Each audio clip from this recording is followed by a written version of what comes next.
All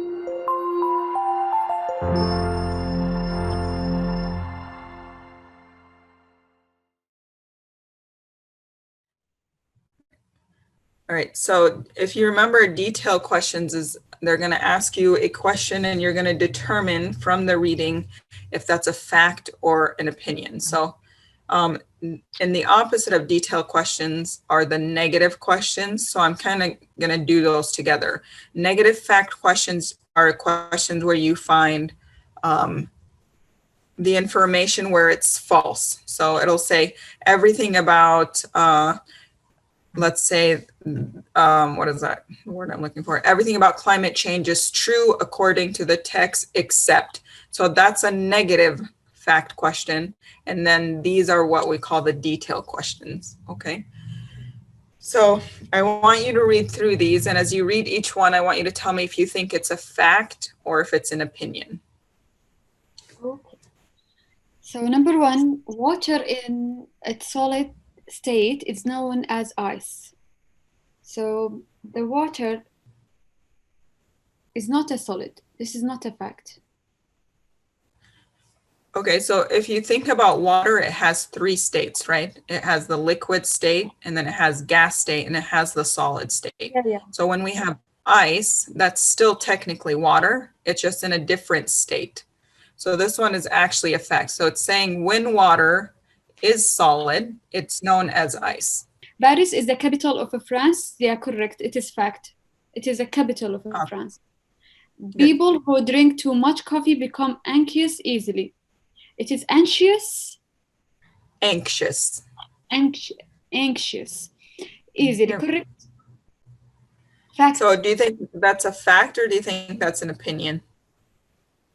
It is opinion more than fact. Yeah, it's an opinion. So some people, maybe they become anxious. My husband can drink 600 cups of coffee and he's fine. For me, it just depends on if I get a little extra caffeine, sometimes my hands start to shake more. So I think this one's more, depends on the person. So we'll call it an opinion more. Okay. Onerous, onerous is an... You actually read it, sorry to interrupt you, but you read it right the first time. So onerous. Onerous is an adjective used to describe a difficult task. I don't know meaning the word, so I am stuck in this point. Okay, so this one is a fact. That's what it actually means. So if you have an onerous task, it's difficult.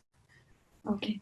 The Bactrian Island group is a British overseas territory. Mm-hmm. Bactrian. So and this word is pit. I believe it's Pitcairn. Pitcairn. Pitcairn. Pitcairn. Mm-hmm. Pitcairn.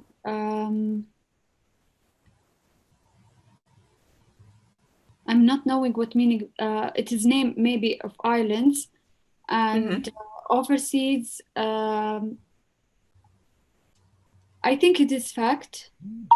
Good. This one is actually a fact. So the Pitcairn Islands are not part of, it's not directly a part of Britain, but they are still owned by Britain. So that's what it means by overseas territory.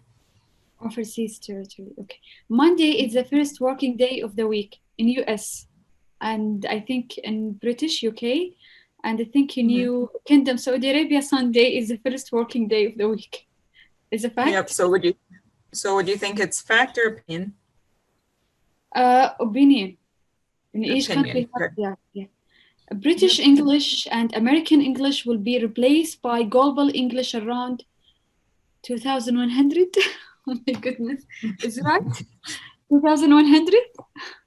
Yep, so 2100, or you can just say 2100. So 2100. like we're in 2020, yeah, about 80 years. Yeah, there is no global English, I'm sure. Okay, so this one I think is an opinion. I think maybe they're moving towards, I've read about global English one other time. So I think eventually they probably want to have some kind of global English because then it's easier for people learning English And we already know that English is a part of everything now, and the world seems to be getting smaller with technology. So eventually there might be a global English, but there's nothing that says for 100% that that will happen. So we'll assume this is an opinion for now. Yeah. Okay.